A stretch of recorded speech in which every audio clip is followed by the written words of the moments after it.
The truth beneath the surface. The sunlight streamed through the large courtroom windows, casting long shadows on the polished wooden floor. 10-year-old Emma Whittaker sat quietly in her chair, her small hands gripping the edges of the wooden armrest as if holding herself steady. Her heart pounded in her chest, but her expression was unreadable, calm, steady, almost defiant. The courtroom buzzed with whispers, the air thick with anticipation. This wasn't just any case. It was the trial of Lydia Whittaker, a woman once celebrated as the pillar of the Maplewood community, a perfect mother, a tireless volunteer, a beacon of charity. Lydia's reputation had been impeccable until accusations of fraud and embezzlement had surfaced. And now, all eyes were on Emma, her daughter, the surprise witness who had requested to speak. The judge, an older man with kind eyes, but a stern demeanor, cleared his throat and addressed Emma. "You may proceed, young lady. Take your time." Emma hesitated, her eyes darting to her mother. Lydia sat at the defense table, her sharp green eyes locked on Emma like daggers. Her usually composed face was pale, her hands clenched tightly in her lap. For the first time, Lydia looked small, afraid even. Emma inhaled deeply, her gaze shifting to the judge. Her voice, though trembling at first, grew stronger with each word. I have to tell the truth," she said.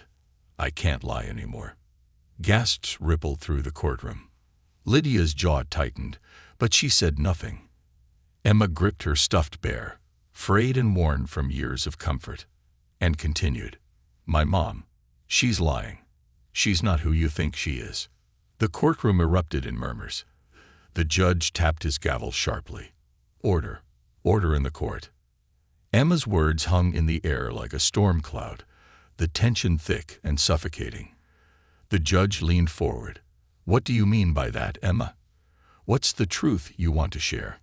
Emma looked down at her bear, as if drawing strength from it. Tears welled in her big brown eyes, but she blinked them away. "I found something," she said softly. "Something about her, about what she's done." The judge frowned. "Can you be more specific?" Emma hesitated, then pointed to a small cardboard box on the table beside the prosecutor. "It's in there." The prosecutor retrieved the box and opened it, revealing a stack of papers and documents. The judge signaled for the bailiff to bring the contents forward. The courtroom was silent, every person holding their breath. As the judge flipped through the documents, his expression shifted, first confusion, then disbelief, and finally grim understanding. He set the papers down and turned to Lydia. "Mrs. Whittaker, these documents appear to detail financial transactions that align with the allegations against you. Furthermore," he paused, glancing at Emma, then back at Lydia, "there are personal matters here that raise significant questions." Lydia stood abruptly, her voice sharp and defensive. "This is absurd. She's a child. She doesn't understand what she's talking about." The judge raised a hand to silence her. "Mrs. Whittaker, please sit down. You will have an opportunity to respond." Lydia sank back into her chair, but her eyes remained fixed on Emma, her gaze burning with a mixture of anger and betrayal. Emma, meanwhile, felt the weight of the courtroom's attention pressing down on her. She had done what she needed to do, but the fear of what might happen next loomed large. The truth was out, but it was only the beginning. 6 months earlier, Maplewood had been an idyllic town, or so it seemed.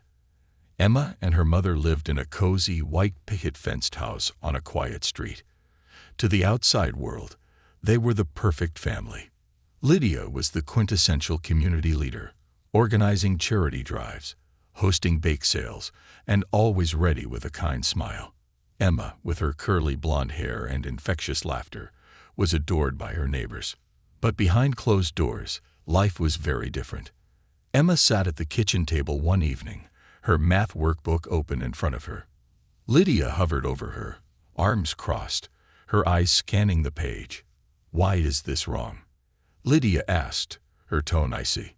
Emma's small hands gripped her pencil tightly. I don't know," she stammered. "You don't know?" Lydia snapped, slamming her hand on the table. Emma flinched. "What have I been teaching you?" "I'll fix it," Emma whispered, her voice barely audible. "I promise." "You'd better," Lydia said coldly. "I don't raise failures." Emma bit her lip, swallowing the lump in her throat. She had learned long ago not to cry in front of her mother. It only made things worse. Later that night, as Emma lay in bed clutching her bear, she whispered to herself, "It's not fair. Why can't she just love me the way I am?" The next morning at school, Emma struggled to concentrate. Her teacher, Mrs. Hayes, noticed her disheveled appearance and pulled her aside. "Emma, is everything okay at home?" Emma forced a smile. "I'm fine," she lied. "Just tired." Mrs. Hayes frowned but didn't push further. Emma had learned to keep her mother's anger a secret. Telling anyone only made things worse. But everything changed the day Emma met Mr. Carter, the new music teacher. He was warm and encouraging, with a way of making everyone feel special. When Emma sang during class, he smiled. "You have a beautiful voice, Emma. You should join the school choir." Emma hesitated. "I don't think my mom would let me." "Well," Mr. Carter said gently, "if you ever change your mind, you're always welcome." For weeks, Emma thought about it. She wanted to sing. She loved it. But the fear of her mother's reaction held her back. Then, one afternoon, Lydia was called away to a meeting. For the first time, Emma made a choice for herself. She joined the choir practice. As Emma sang with the other kids, she felt a lightness she hadn't experienced in years. For those brief moments, she was free. But freedom came at a cost. When she returned home, Lydia was waiting. "You went behind my back," Lydia hissed, her face flushed with anger. "Do you know how embarrassing it is to have a daughter who disobeys me?" Emma tried to explain, but Lydia didn't listen. That night, Emma cried herself to sleep, clutching her bear tightly. It was during one of her punishments, cleaning the attic, that Emma stumbled upon the box. Inside were old photographs, letters, and documents. As she sifted through the contents, her hands trembled. What she found didn't just reveal secrets about Lydia's financial dealings. It unearthed something far more personal, something about Emma's own past, something that changed everything. The truth Emma discovered in that attic set her on a path she couldn't turn back from. It led her to the courtroom, to that pivotal moment where she chose to speak out. But the truth was only the beginning. The secrets hidden in that box would unravel a story far deeper than anyone in Maplewood could have imagined. And Emma, small but brave, was at the center of it all. Shadows in the attic. The attic was dimly lit, the faint glow of a single hanging bulb casting flickering shadows across the dusty room. Emma brushed a cobweb from her face as she climbed further into the cramped space. She didn't want to be there. She never did. Her mother's punishments often felt arbitrary, designed to keep her busy and remind her who was in charge. But as Emma reached the far corner of the attic, something caught her eye. A plain cardboard box, slightly torn at the edges, wedged between old suitcases and a broken chair. Curiosity sparked within her. The box didn't look like it belonged with the rest of the attic's forgotten clutter. Lydia never kept things out of order. Every item in their home had its place, meticulously organized and cataloged. But this box was different, almost like it had been hidden on purpose. Emma hesitated, glancing toward the attic door. Her mother was downstairs, busy with her latest project, an elaborate cake for the church bake sale. If she was quick, Lydia wouldn't even notice she'd been gone longer than usual. With trembling hands, Emma tugged the box free, coughing as a cloud of dust puffed into the air. She sat cross-legged on the wooden floor and peeled back the lid. Inside, a haphazard collection of documents, photographs, and envelopes greeted her. At first, it seemed harmless, a jumble of paperwork too boring to bother hiding. But as Emma picked up the first paper, her heart began to race. The document was old, the edges yellowed and the ink slightly faded. At the top, the word "Certificate of Birth" stood out in bold letters. Emma's eyes scanned the page, her breath catching when she saw the name. Emma Jane Doe. Jane Doe, she whispered, confused. That couldn't be right. Her name was Emma Whittaker, wasn't it? She read further. The mother's name was listed as Jane Doe, and the father's section was blank. There was no mention of Lydia anywhere on the certificate. Emma's pulse quickened. She set the certificate aside and reached for the next item, an old photograph. It showed a young woman with soft, kind eyes and long brown hair, holding a baby wrapped in a yellow blanket. Emma stared at the baby, then at the woman. Her stomach twisted. The baby in the photo was her. But who was the woman? The next envelope contained a stack of letters, most addressed to someone named Lydia Whittaker. Emma opened the top letter, her hands trembling. The words, written in neat, looping handwriting, leaped off the page. Lydia, thank you for agreeing to take care of Emma. I'm so grateful you're giving her the life I couldn't. I hope one day she'll understand why I had to make this decision. The signature at the bottom was simply Jane. Emma's mind reeled. The woman in the photo, Jane, had written the letter. But what did it mean? Was this woman her real mother? If so, why had Lydia lied?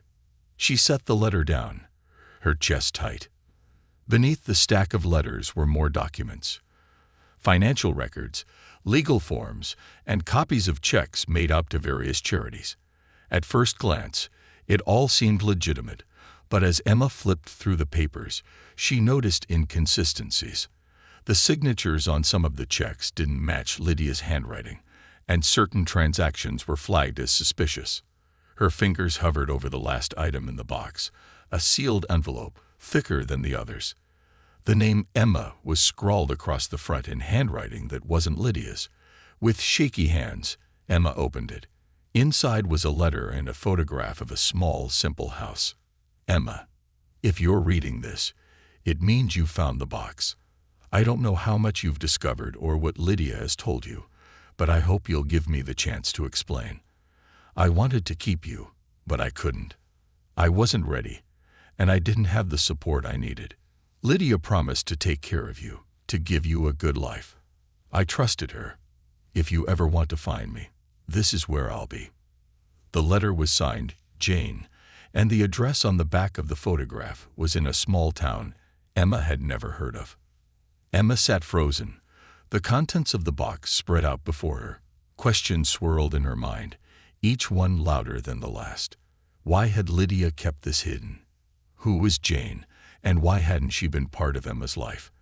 And most pressing of all, what should she do now? The attic felt suffocating, the air heavy with dust, and the weight of her discovery. Emma carefully packed everything back into the box, her movements slow and deliberate. She couldn't let Lydia know she had found it. Not yet. Not until she figured out what to do. As she climbed down from the attic, the familiar sound of her mother's voice carried through the house. Lydia was on the phone, her tone cheerful and warm, a stark contrast to the cold, demanding woman Emma knew behind closed doors. Yes, everything's ready for tomorrow, Lydia said, laughing lightly. Oh, it's no trouble at all. You know how much I love giving back.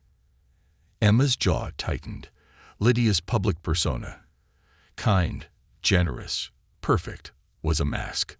The woman who baked cookies for the neighborhood kids and organized charity events wasn't the same woman who punished her daughter for spilling milk or failing a math problem. The box felt heavier in Emma's arms as she carried it to her room. She slid it under her bed, hiding it beneath a stack of old blankets. For the first time, she felt like she held power in her hands, proof that her mother wasn't who she pretended to be. But that power came with fear. Fear of what Lydia might do if she found out Emma knew the truth. Over the next few days, the box haunted Emma. At school during choir practice, even while brushing her teeth, her mind wandered back to the letters, the birth certificate, and the photograph of Jane. She couldn't focus, and her best friend, Katie, noticed. "Emma, are you okay?" Katie asked one afternoon as they sat on the swings at the park. Emma forced a smile. "Yeah, I'm fine." Katie frowned, clearly unconvinced. "You've been acting weird. Did something happen?" Emma hesitated. She wanted to tell Katie. She wanted to tell someone. But the fear of what might happen kept her silent. Instead, she shrugged. "It's nothing. Just tired." Katie didn't press further, but the concern in her eyes lingered. That evening, Emma sat on her bed, staring at the box.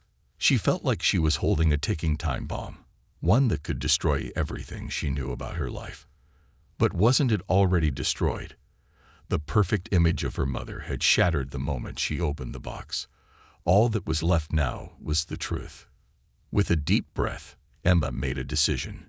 She would take the box to someone who could help, someone who would listen. Her first thought was Mr. Carter, the kind music teacher who had encouraged her to sing. But what could he do?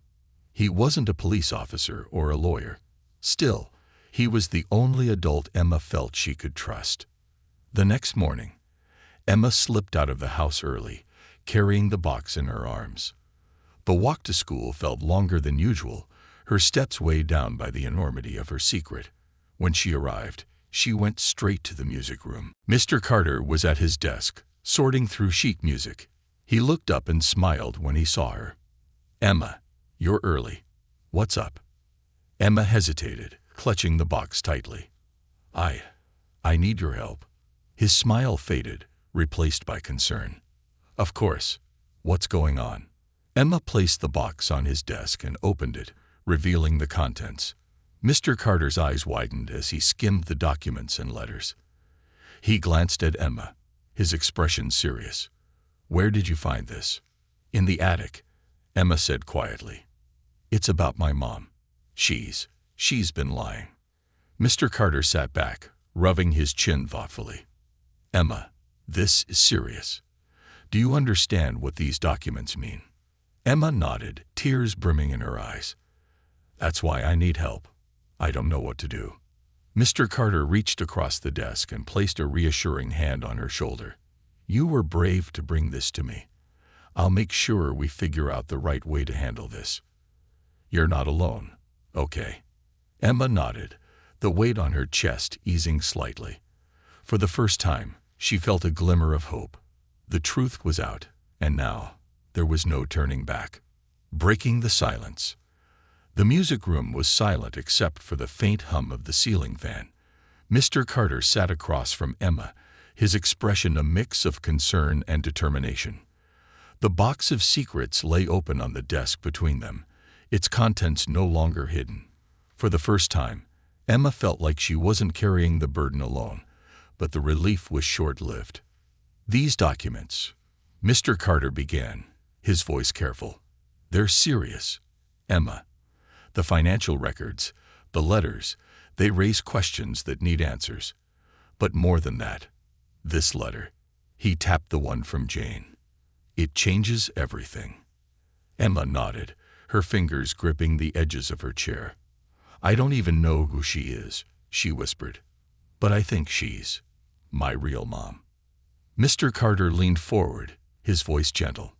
"Emma, this isn't something you have to face alone. We need to take this to someone who can help. The school counselor, maybe even the police." The mention of the police made Emma's stomach twist. What if they don't believe me? What if they just send me back to my mom? Mr. Carter hesitated, understanding her fear.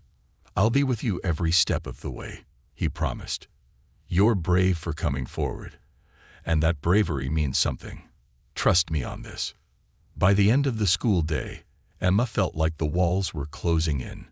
She couldn't focus in class, her mind racing with possibilities. Mr. Carter had spoken with the school counselor, Mrs. Jacobs, who arranged to meet with Emma in private after school. Though kind, Mrs. Jacobs had a way of looking through Emma, like she was trying to piece her together without fully understanding her. "Emma," Mrs. Jacobs began, sitting across from her in the small windowless office. "Mr. Carter told me a little about what you found. I want you to know that you're safe here. Nothing you say will leave this room unless it's to help you." Emma nodded but didn't speak. She could feel the words trapped in her throat, clawing to get out but held back by fear. "Let's start simple," Mrs. Jacobs said, her tone soft. You mentioned you found a letter from someone named Jane. Can you tell me about her? Emma took a deep breath. I don't really know who she is. There's a picture of her in the box, holding me as a baby. The letter said, it said she gave me to my mom. Do you mean Lydia? Mrs. Jacobs asked. Emma nodded, her hands twisting in her lap. Yeah, but I don't think Lydia is my real mom. Jane said she trusted Lydia to take care of me. Mrs. Jacobs leaned back, her face thoughtful. That must be a lot to process. Have you talked to Lydia about this? No. Emma's voice came out sharper than she intended. I can't. She'd be so mad. Why do you think that? Emma hesitated, unsure of how much to reveal. But she thought about the sleepless nights, the shouting, and the punishments. Because she doesn't like it when I ask questions, she gets angry. Mrs. Jacobs's expression softened, concern flickering in her eyes. Emma, it's important that you feel safe. If you don't, we need to make sure you're protected. That's what we're here for. Emma didn't respond, her eyes fixed on the frayed edge of her stuffed bear, which she had brought with her for comfort. She wasn't sure if she believed Mrs. Jacobs. Adults always promised to help, but they didn't understand what happened when they left. The following day, everything changed. Emma was called out of her first period class to the principal's office. Her heart pounded as she walked the long hallway, each step heavier than the last. When she entered, she found Mr. Carter, Mrs. Jacobs, and a woman in a crisp suit waiting for her. The woman introduced herself as Detective Harper. Hi, Emma, Detective Harper said, kneeling to her level. Her voice was calm and soothing, but her sharp eyes missed nothing. I'm here to talk to you about what you found. Is that okay? Emma glanced at Mr. Carter, who nodded reassuringly. She took a seat, clutching her bear tightly. Okay. Detective Harper pulled a notepad from her bag. You're not in trouble, she said gently.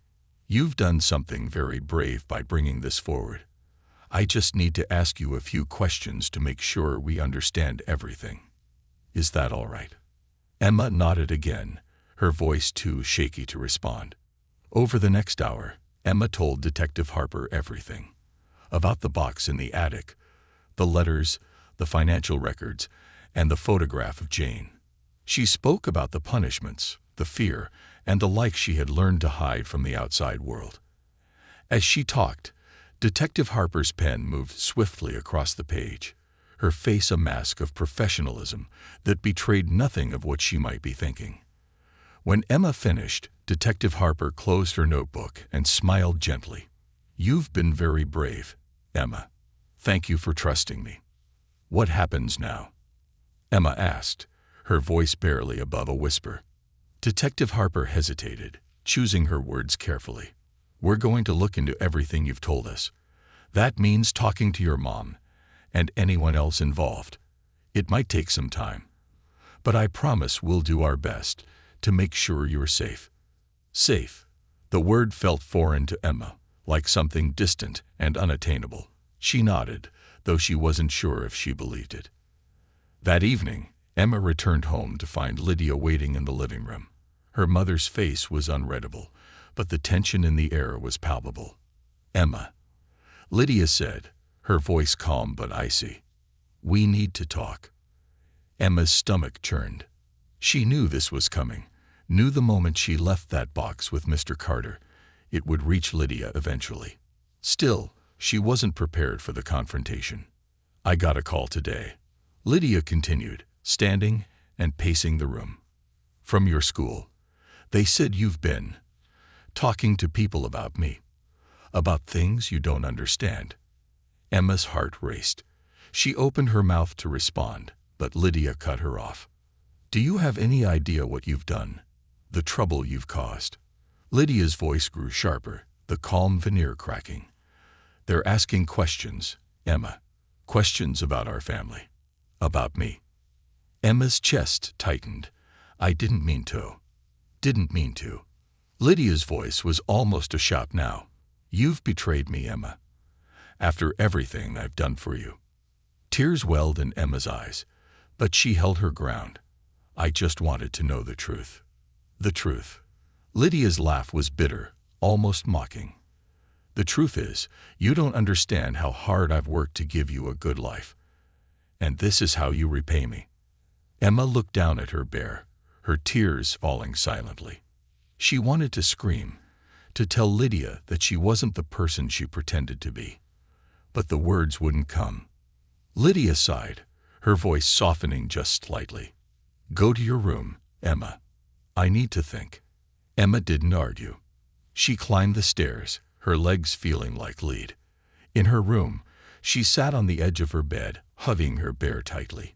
She didn't know what would happen next, but she knew one thing for sure: her life would never be the same. That night, as Emma lay awake staring at the ceiling, she heard voices downstairs. Lydia was on the phone again, but this time her tone was frantic, panicked. I don't know what to do, Lydia hissed. They're asking questions about everything. The money, the papers, even Jane. Emma's breath caught. She pressed her ear to the floor, straining to hear more. They can't find out, Lydia continued. If they do, I'll lose everything. Emma pulled back, her heart pounding. Lydia's words confirmed what she had suspected all along. Her mother wasn't just hiding secrets, she was fighting to keep her lies from unraveling completely. And now, Emma was caught in the middle of it all. The storm breaks. The days after Lydia's confrontation were like walking on a knife's edge. The tension in the Whittaker household was unbearable. Lydia spoke to Emma only when absolutely necessary, her words clipped and her eyes sharp. At night, Emma could hear her mother pacing downstairs, her voice low and urgent during whispered phone calls. Lydia's usual composed demeanor was unraveling, and Emma could feel the pressure mounting. On the third day, it happened. Emma sat at the kitchen table, attempting to finish her homework while Lydia pretended to be busy sorting through papers. The silence was heavy, broken only by the occasional shuffle of documents. Suddenly, there was a knock at the door. 3 firm, deliberate raps that echoed through the house. Lydia froze. Her hands hovered over the stack of papers for a moment before she slowly straightened, smoothing her skirt. Stay here, she said, her voice tight. Emma watched as her mother walked to the door, her movements unusually stiff. She opened it to reveal Detective Harper, flanked by another officer. The air seemed to thicken, and Emma's stomach churned. Mrs. Whittaker, Detective Harper said, her tone professional but firm. We'd like to speak with you regarding the ongoing investigation. Lydia's expression didn't falter, but Emma noticed the slight twitch of her jaw. Of course, she said smoothly. Please, come in. Emma shrank into her chair as the officers entered the house. Lydia led them to the living room, but Emma couldn't help but eavesdrop. She slipped quietly to the edge of the kitchen, pressing her ear against the wall to catch their conversation. The questions started off simple, about Lydia's involvement with local charities and her financial dealings. Lydia answered calmly, her voice steady, but Emma could hear the strain underneath. I've always been transparent in my work, Lydia said. If there's been a misunderstanding, I'm more than willing to clear it up. Detective Harper didn't seem convinced.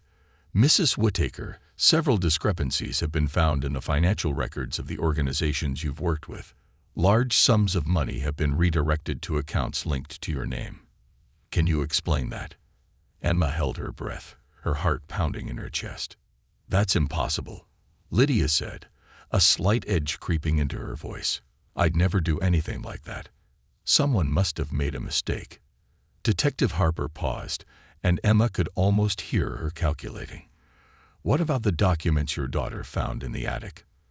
The forged checks, the altered receipts. Those don't seem like mistakes. The room went silent, the tension thick enough to cut with a knife. When Lydia finally spoke, her voice was cold and measured.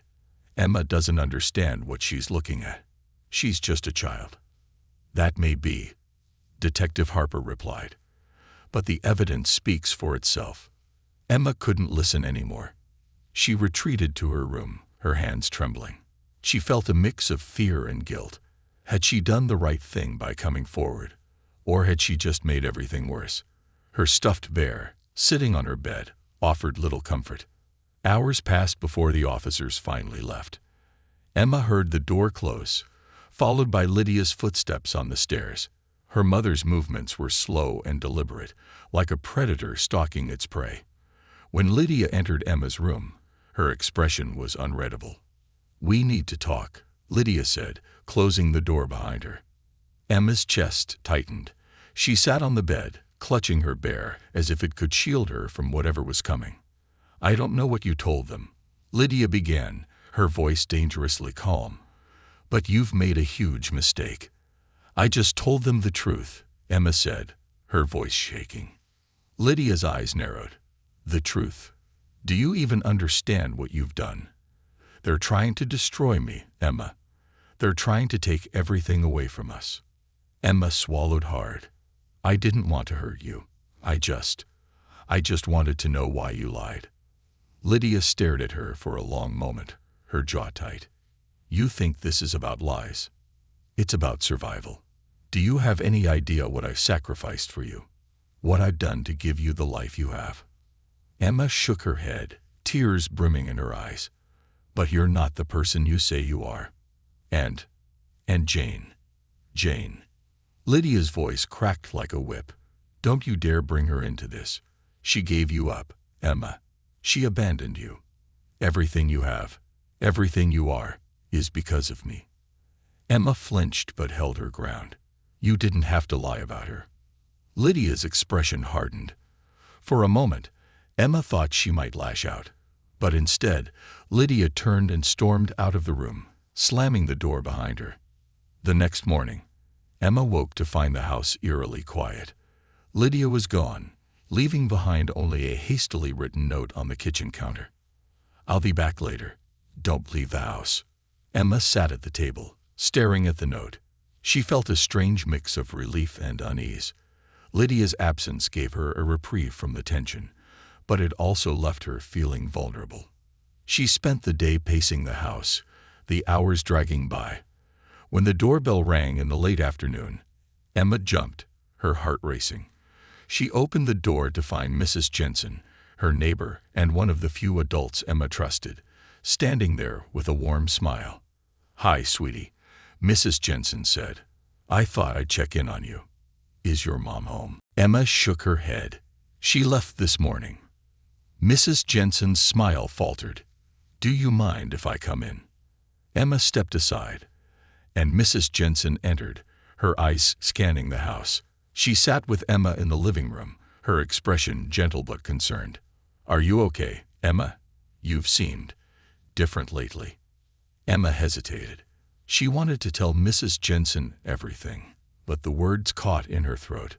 Finally, she blurted out, "The police came yesterday. They're investigating my mom." Mrs. Jensen's eyes widened. "Oh, honey, I'm so sorry. Do you want to talk about it?" Emma nodded slowly and began to recount everything. The box, the documents, the confrontation with Lydia. Mrs. Jensen listened intently, her expression growing more serious with each passing detail. When Emma finished, Mrs. Jensen reached out and took her hand. "You've been so brave, Emma. I know this is scary, but you've done the right thing by speaking up. No child should have to carry this alone." Emma felt a wave of emotion crash over her. For the first time in days, she allowed herself to cry. Mrs. Jensen pulled her into a hug, holding her tightly as she sobbed. That evening, Lydia returned home. Her face was drawn, her movements tense. She barely acknowledged Emma as she went straight to her room, slamming the door shut. Emma sat on the couch, staring at the spot where Lydia had been. She felt a strange sense of detachment, as if the woman who had raised her was a stranger. The secrets, the lies, and the anger had created a chasm between them, one that felt impossible to bridge. As the sun set, Emma sat in the quiet house, her thoughts racing. She didn't know what the future held, but she knew one thing for certain. The storm wasn't over yet, and when it broke, it would change everything. The unraveling. The next morning, Emma woke to the sound of voices downstairs. They were muffled but tense, the kind of low, urgent tones adults used when they didn't want to be overheard. She crept to the top of the stairs, her heart pounding, and peeked down. Lydia was in the living room, pacing, her phone pressed tightly to her ear. "No, I told you. I don't care what it takes. Just fix it," Lydia hissed, her voice sharp enough to cut glass. "Do you understand what's at stake? If they dig any deeper, it's over." Emma's stomach churned. She didn't know who Lydia was talking to, but the desperation in her voice was unmistakable. She quietly retreated to her room, the walls feeling closer and closer with each passing moment. She couldn't stay silent anymore. By lunchtime, Lydia was gone again, leaving Emma alone in the house. The air felt heavy, almost suffocating. Emma sat at the kitchen table, staring at her uneaten sandwich. The secrets were unraveling, and with each thread pulled, her world seemed to come closer to collapse. Later that day, there was another knock at the door. Emma hesitated, her mind racing through possibilities. Detective Harper, Lydia's lawyer, or maybe even Lydia herself, back to confront her. But when she opened the door, it wasn't any of those people. It was Sarah Miller. Emma froze. She had seen Sarah's face in the photograph from the box, but now, seeing her in person was surreal. Sarah's eyes, the same soft brown as Emma's, were filled with nervousness and something else. Hope. "Hi, Emma," Sarah said, her voice trembling slightly. I'm Sarah. I think you know who I am." Emma gripped the edge of the doorframe, her heart pounding. "You're Jane." Sarah's face softened. "That's what I was called in the papers you found. But my name is Sarah. I'm your biological mother." The words hung in the air, heavy and surreal. Emma didn't know how to respond. She stared at Sarah, searching for something familiar, but she wasn't sure what she was looking for. "Can I come in?" Sarah asked gently. "I don't want to upset you. I just want to talk." Emma hesitated, then stepped aside, letting Sarah into the house. They sat at the kitchen table, the same table where Lydia had sat just hours earlier, her voice filled with anger and desperation. The contrast was stark. Sarah's presence was quiet, almost timid, and her hands trembled as she folded them on the table. "I know this must be confusing," Sarah began, her voice soft. "And I'm sorry for showing up like this. I had to see you." Emma stared at her, unsure of what to say. "Why now?" she finally asked, her voice barely above a whisper. "Why didn't you come sooner?" Sarah's eyes filled with tears. "I tried," she said. "When I gave you up, I thought it was the best thing for you. I was young, alone, and I didn't think I could give you the life you deserved. Lydia promised me she'd take care of you, that she'd give you everything I couldn't. I thought I was doing the right thing." Emma's chest tightened, but she didn't. Sarah's tears spilled over. I didn't know what was happening. The adoption was supposed to be open, but then the agency closed, and I lost all contact. I'd spent years trying to find you, but Lydia, she kept everything hidden." Emma's hands trembled as she clutched her stuffed bear. "She lied to me. She told me you abandoned me." Sarah's face crumpled. "I'm so sorry, Emma. I never wanted you to think that. I never wanted you to feel like you weren't loved." Emma felt a lump in her throat. She wanted to believe Sarah, but the years of hurt and confusion made it hard. "What happens now?" she asked, her voice cracking. "Are you going to take me away?" Sarah reached across the table, her hand hovering over Emma's. "That's not up to me," she said gently. "I don't want to force anything. I just want you to know that I'm here, and I care about you. Whatever happens, I'll respect what you want." That evening, Lydia returned home to find Sarah still there. The moment she saw her, Lydia's face darkened, her usual composed mask cracking into something sharp and dangerous. "What are you doing here?" Lydia demanded, her voice low and venomous. "I'm here to see Emma," Sarah said, her voice steady despite the tension in the room. "You have no right," Lydia began, but Emma cut her off.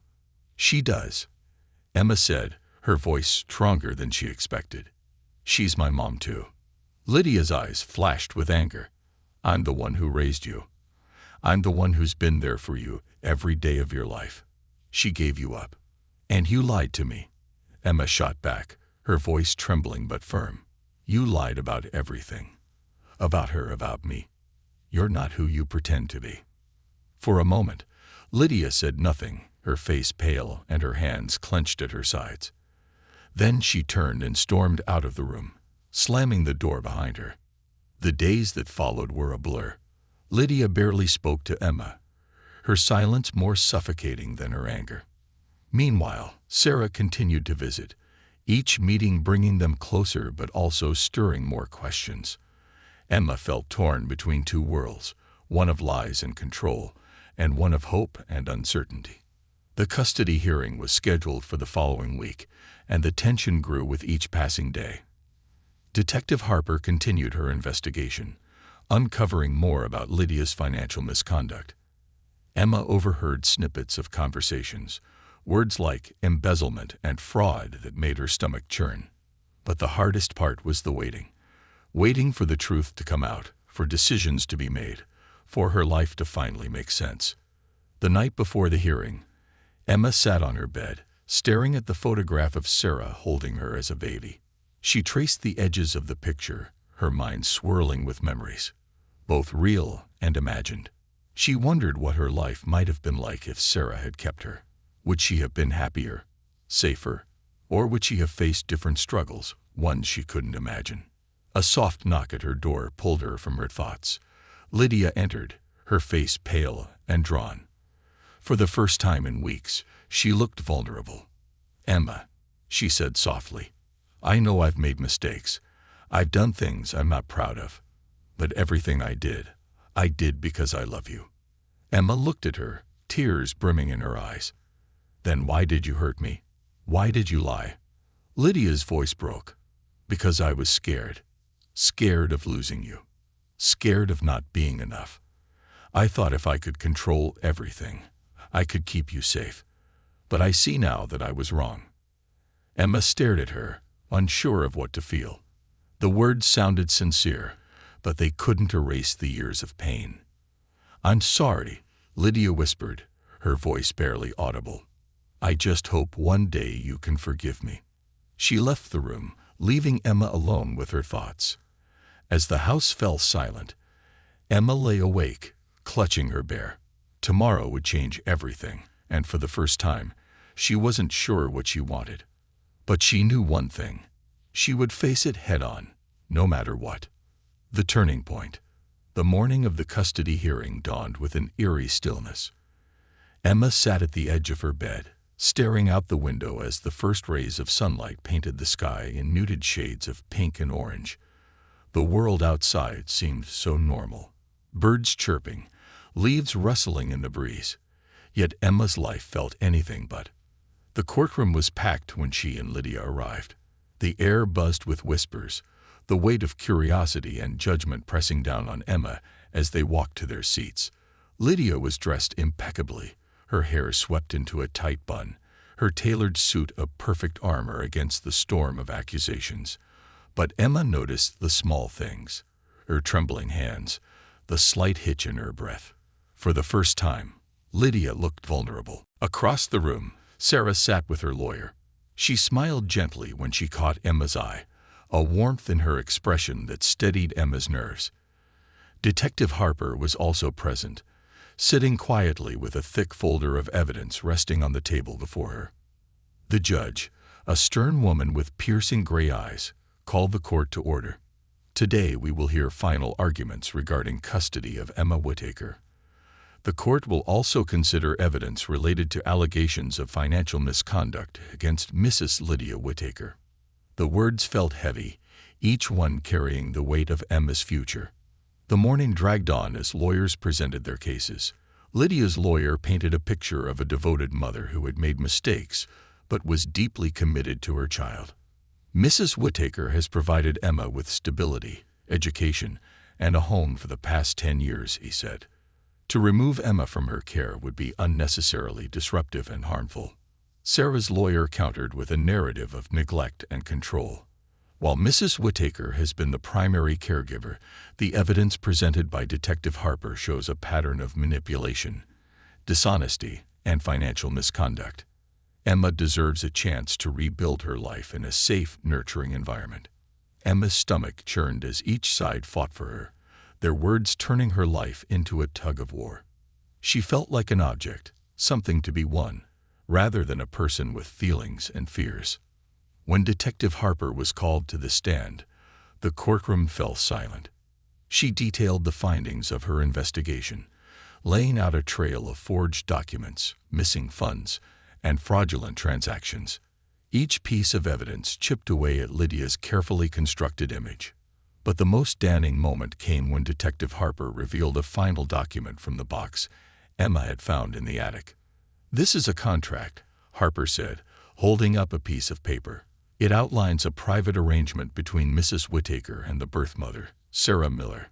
The terms explicitly state that this was an open adoption, with provisions for communication and visitation. Mrs. Whittaker violated this agreement by severing all contact and concealing Emma's origins." Gasps rippled through the courtroom. Emma's hands trembled as she looked at Lydia, whose face had gone pale. For years, Lydia's control over her life had felt unshakable, but now it was crumbling before her eyes.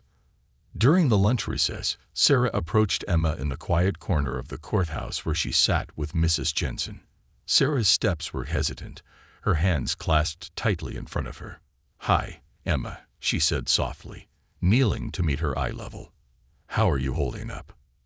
Emma shrugged, her stuffed bear clutched tightly to her chest. "I don't know," she admitted. "It's a lot."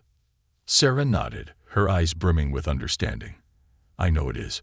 I just want you to know that no matter what happens today, I'm here for you. I'll always be here for you."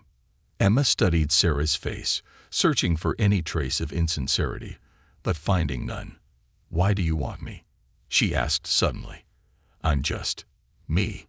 Sarah's eyes filled with tears. "Emma, you're not just anything. You're brave, kind, and strong, and I want you in my life because I love you. I've always loved you." The words pierced Emma's heart, filling a void she hadn't realized was there. She wanted to believe Sarah, but the years of Lydia's control had left her hesitant to trust. The afternoon session began with the judge calling Lydia to the stand. Lydia walked slowly, her usual confidence replaced with something more subdued. She sat stiffly, her hands clasped tightly in her lap. "Mrs. Whittaker," the judge began, "you've been accused of financial misconduct and violating the terms of Emma's adoption. Do you have anything to say in your defense?" Lydia took a deep breath, her voice trembling as she spoke. "Your Honor, I know I've made mistakes. I've done things I'm not proud of. But everything I did for Emma. I wanted to give her the best life possible, even if that meant making difficult choices." The judge's expression remained unreadable, and the documents provided by Detective Harper. "The forged checks, the missing funds, how do you explain those?" Lydia hesitated, her composure cracking.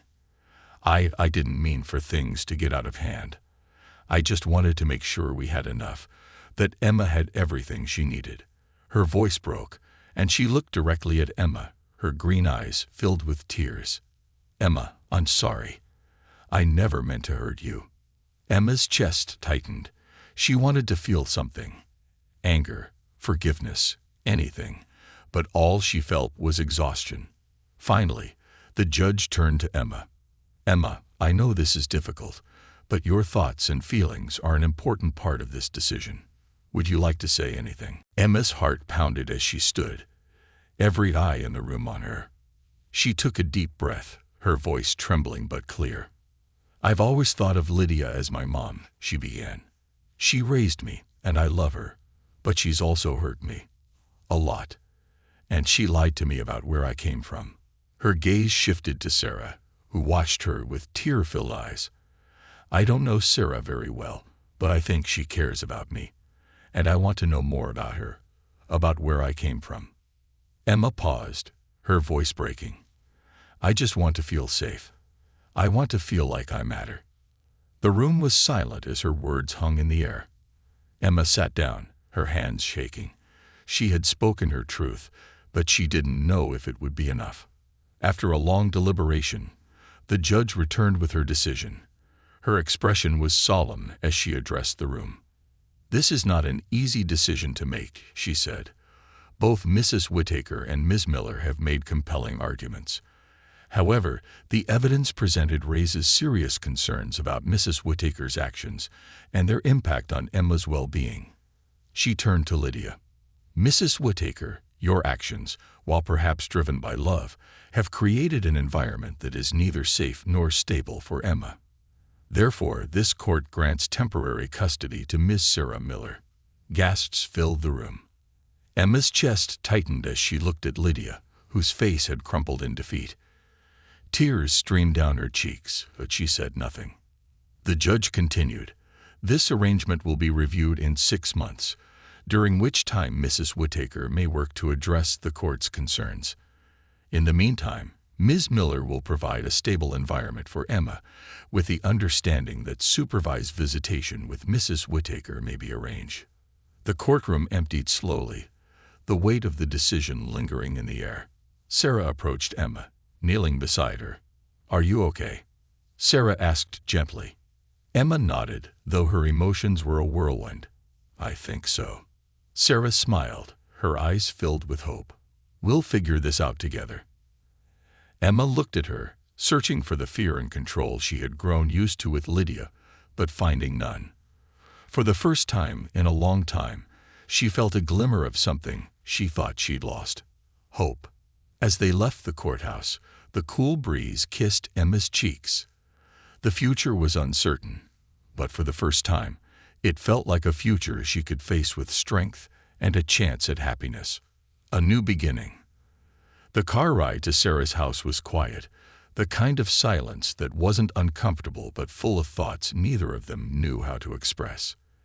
Emma stared out the window, watching the trees blur together. She felt like she was in a dream, one where she couldn't quite predict what would happen next. Sarah glanced at her every so often, her hands gripping the steering wheel tightly as if afraid this fragile new connection might disappear if she let go. When they pulled into the driveway, Emma's eyes landed on the small, cozy house she had seen in the photograph from the box. The white paint was slightly weathered, and flower pots lined the front steps, bursting with bright marigolds and daisies. It wasn't perfect, but it felt real. "This is it," Sarah said, her voice soft. "It's not much, but it's home." Emma nodded, clutching her stuffed bear tightly. She stepped out of the car, her feet hesitant as she followed Sarah to the door. The air smelled of fresh-cut grass and blooming flowers, a stark contrast to the tense atmosphere she had grown used to at Lydia's house. Inside, the house was warm and inviting, the walls adorned with family photos and cheerful artwork. A cat lounged on a worn armchair, its tail flicking lazily as it eyed Emma with curiosity. "That's Milo," Sarah said with a small smile. "He's grumpy, but he'll warm up to you." Emma managed a faint smile in return. The house was quieter than she expected, yet the silence felt soothing rather than oppressive. For the first time in weeks, she didn't feel like she had to walk on eggshells. Over the next few days, Sarah and Emma began to navigate their new life together. It wasn't easy. Emma struggled to adjust to the unfamiliar rhythms of Sarah's home, and Sarah was cautious, afraid of overstepping or saying the wrong thing. But they both tried, and that effort built small bridges between them. One evening, as they sat on the couch watching an old animated movie, Sarah turned to Emma. "I know this is a lot, and I don't want you to feel like you have to figure everything out right away. But if you ever want to talk about anything, your feelings, your fears, or even what you want for dinner, I'm here." Emma hesitated, then nodded. "I think I'm starting to feel okay," she said quietly. It's just different. Different can be good, Sarah said, her voice gentle. We'll take it one step at a time. Emma looked at her, searching Sarah's face for any sign of doubt or dishonesty. But all she saw was sincerity. For the first time, she felt like she could breathe without fear. A few weeks later, Emma had her first supervised visit with Lydia. They met at a neutral location, a park near Lydia's house. Emma was nervous as she approached the bench where Lydia waited, her hands folded neatly in her lap. Lydia looked different, less composed than usual. Her hair was loose, and her clothes weren't as meticulously chosen. "Hi, Mom," Emma said hesitantly. Lydia's face softened, and she stood, opening her arms. Emma walked into the hug, unsure of how to feel. The embrace was familiar, but it didn't hold the same comfort it once had. When Lydia pulled back, there were tears in her eyes. "I've missed you," Lydia said, her voice thick with emotion. "How are you?" Emma hesitated. "I'm okay." They sat on the bench, the conversation stilted at first. Lydia asked about school, about Sarah, about the little things Emma was adjusting to. But as the visit went on, Lydia's tone grew quieter, less defensive. "I want you to know I'm trying," Lydia said eventually. "I've been meeting with someone, a counselor. I know I've hurt you, Emma, and I'm sorry. I'm trying to be better." Emma looked at her mother, seeing a vulnerability she had rarely witnessed. "I just want you to be honest," she said. "That's all I ever wanted." Lydia nodded, tears slipping down her cheeks. "I'll try, Emma. I promise I'll try." As the months passed, Emma began to feel a sense of stability she had never known. Sarah gave her the space to be herself, to explore her own interests and feelings without fear of judgment. Their relationship grew slowly, like a sapling finding its roots, but it grew strong. Lydia, too, was changing. She attended counseling sessions and began to rebuild her life piece by piece. Her visits with Emma became less tense, and while their relationship was far from perfect, it was no longer a source of fear. One afternoon, as Emma sat at Sarah's kitchen table working on a school project, she looked up and saw Sarah watching her with a soft smile. "What?" Emma asked, feeling self-conscious. "Nothing," Sarah said, shaking her head. "I'm just happy you're here." Emma smiled back, a warmth spreading through her chest. For so long, she had felt like a piece of a puzzle that didn't fit anywhere. But now, sitting in Sarah's home, with Milo curled at her feet and a plate of cookies on the counter, she felt something she hadn't in years, a sense of belonging. And for Emma, that was enough. Epilogue. The choice. 6 months later, Emma stood in the same courthouse where everything had started. The judge had called a final hearing to determine a permanent custody arrangement. As Emma looked around the room, she saw both Sarah and Lydia watching her, their faces filled with love and hope. When the judge asked if she had anything to say, Emma stood, her heart pounding. "I spent the last few months figuring out who I am and what I want," she began. "And I've learned that I don't have to choose one family or the other. I can have both." She turned to Lydia. "Mom, I forgive you. I know you're trying, and I'm proud of you." Then she looked at Sarah. "And Sarah, thank you for giving me the chance to know you. You've shown me what it means to feel safe and loved." The judge nodded solemnly. In light of Emma's statement and the progress made by both parties, the court grants joint custody to Sarah Miller and Lydia Whittaker, with primary residence at Ms. Miller's home. As the gavel struck, Emma felt a weight lift from her shoulders. Her story wasn't perfect, but it was hers. And for the first time, she felt like she could shape her own future. She walked out of the courthouse between Sarah and Lydia, her stuffed bear tucked under one arm, and a new sense of hope in her heart. The road ahead wouldn't be easy, but she knew she wouldn't have to walk it alone.